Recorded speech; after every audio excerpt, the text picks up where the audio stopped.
If your problems won't go away and you're worried both night and day, hand it over. Get on your knees and pray. If you're sick, feeling low, got no money, nowhere to go, hand it over. Get on your knees and pray. Hand it over. Hand it over. Hand it over. Hand it over. Give it up. Give it up. Give it over. Give it over. Hand it over. Hand it over. Get on your knees and pray. Get on your knees and pray. Hand it over. Give it up. Give it over. Get on your knees and pray. I noticed that you read the sign when you came in this morning. And you're sitting, some of you were sitting in different seats. Was it that easy, huh? So I don't know who saw the Facebook page, and I posted 4 different pictures to say, what does this have to do with this Sunday's talk? I don't know who saw that. But the first picture up was Humpty Dumpty. Now, you all remember the nursery rhyme, right? So we're all going to say Humpty Dumpty together, okay? Humpty Dumpty sat on a wall. Humpty Dumpty had a great fall. All the king's horses and all the king's men couldn't put Humpty Dumpty together. You get an A.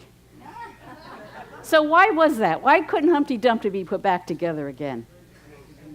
He had a hard exterior, didn't he? And when he fell, he broke. He just splattered all over the place. So have you ever felt broken?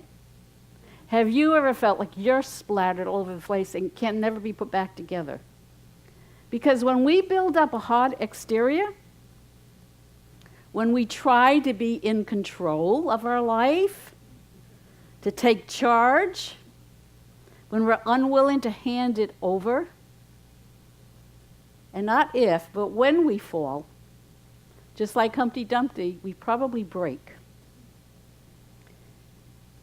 And so you see some things hanging around up here. I'm going off track, but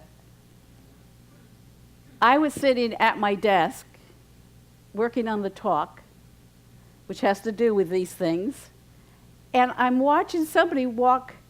We had someone working on the house, and he's walking by with these 2 planes as I'm writing about them. And I went out and said, let me take a picture. He said, you can have them. And so John cleaned them up, and here they are. And please notice the pilots in the planes. In 1943, Air Force fighter pilot Robert Scott published his autobiography of his military experiences. And the name of his book was God is My Co-Pilot.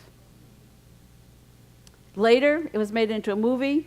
And then in the 70s and 80s, bumper stickers started showing up on cars. God is my co-pilot. You're going like this. You've seen them. But think about what that's saying. God is my co-pilot. It's saying, who's the pilot? Me. It's saying, I drive. I'm in charge. I'm going to make things happen my way, right? And God's just my co-pilot. He's there to assist. He's there to do what I say. And it's easy to be the co-pilot in our life when everything's going the way we want, isn't it? But what happens when we pilot ourselves into enemy fire and we splatter all over the place?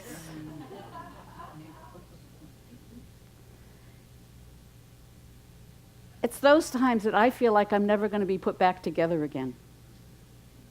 And those old messages in my head come up, those poor me messages. What's the use? I might as well give up. My life is ruined.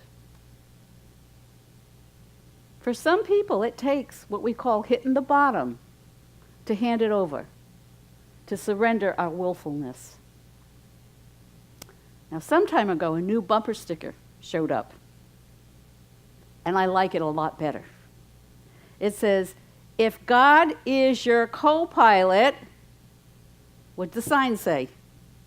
If God is your co-pilot, switch seats.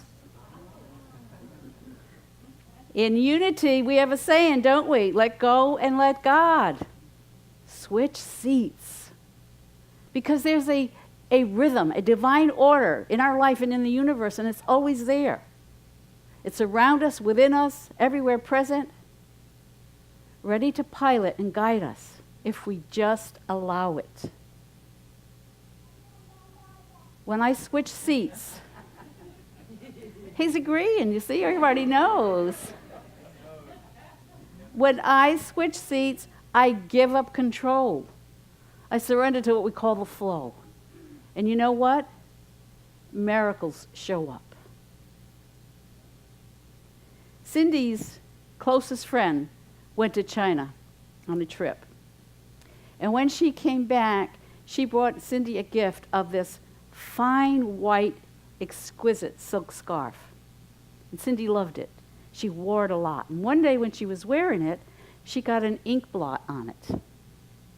She was devastated. She said, oh my gosh, it's ruined. I'm going to have to throw it away.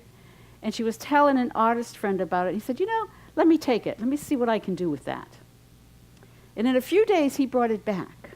And she gasped when she saw it.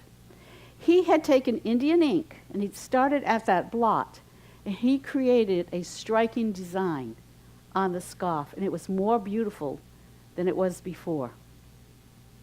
He had used his skills to turn a calamity into a possibility. Winston Churchill said this, a pessimist sees a calamity in every opportunity. An optimist sees an opportunity in every calamity. So when I switch seats, here's what happens. I begin seeing opportunities in the blots, in the calamities of my life. I begin to understand. I begin to trust that every person and every situation is leading me to my higher good. My granddaughter, who lives in Connecticut, just graduated from high school. And all through high school, she was involved in competitive cheering, where they traveled around, awards and medals, that type of thing. And she was very competitive. But through cheering, she had a lot of injuries. And finally, she had to have knee surgery. And then she had to have another knee surgery to correct the first knee surgery. And so her cheering was over. Now, when she was cheering, and that was the highlight of her life, when she graduated high school, she wasn't going to college. She wanted to become a personal coach.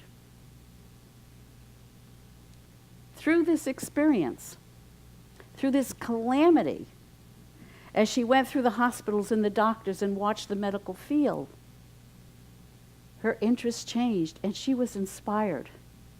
And so this fall, she starts college that she wasn't going to go to. And she is majoring in health sciences. And now her thought is to become a physician's assistant and then maybe an orthopedic surgeon.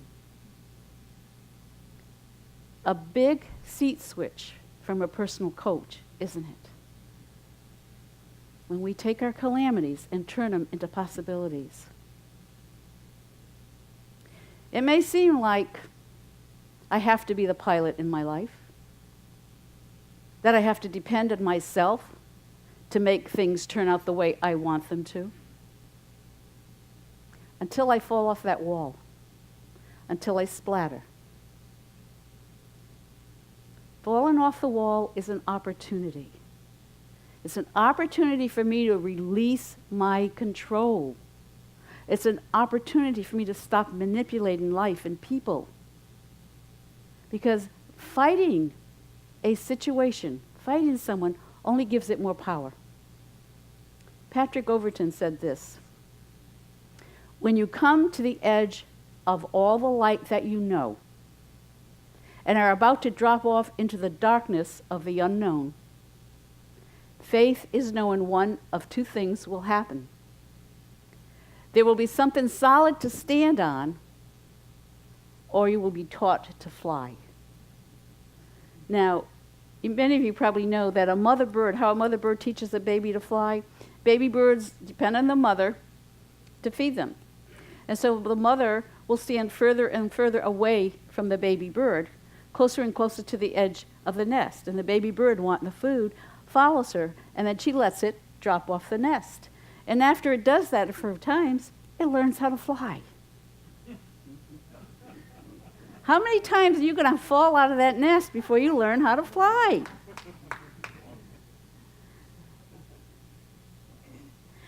Martin Luther King said this: faith is taking the first step even when you don't see the whole staircase. My job as co-pilot is to assist. It's to trust. It's to be the eyes, the ears, the voice, the hands, the expression of spirit in this world. There's a poem, some of you may have seen it, and I have the whole poem, and you'll all get a copy of it after the service. But I've pulled some things out of it. At first, I saw God as my observer, my judge, keeping track of things I did wrong. I didn't really know God at all. As I grew spiritually, life became like a tandem bike ride. Me in front, God in back, helping me pedal. Then we changed places, and life has not been the same since. When I had control, I knew the way, boring, predictable, the shortest distance between 2 points. But when we changed seats, God took the lead. Delightful long cuts up mountains through rocky places at breakneck speeds was all I could do to hang on. Even when it looked like madness, God said, pedal. Worried and anxious, I'd ask, where are you taking me? God would just laugh. I started to learn to trust. I forgot my boring life and entered into the adventure. God took me to people with gifts that I needed. Gifts of healing, acceptance, joy. Off again we'd go, and God would say, give the gifts away. They're extra baggage. Too much weight. And so I did. And I found in giving, I received. At first, I didn't trust God to be in control of my life. Been there? I thought God would wreck it. But God knows bike secrets. How to make it bend to take sharp corners, how to jump to clear high rocks, how to fly to shorten scary passages. I am learning to shut up and pedal in the strangest places. I'm beginning to enjoy the view, the cool breeze on my face, and when I'm sure I just can't do it anymore, God just smiles and says, pedal. So this week, enter into the adventure of life's journey. Receive the gifts that are yours to receive and then pass them on. Lighten up, trust, surrender, allow God to guide you to your highest good, because that's where Spirit is taking you, especially on those sharp corners and scary passages. Don't just take God along for the ride, folks. Switch seats. Learn to shut up and pedal and enjoy the ride. God bless you.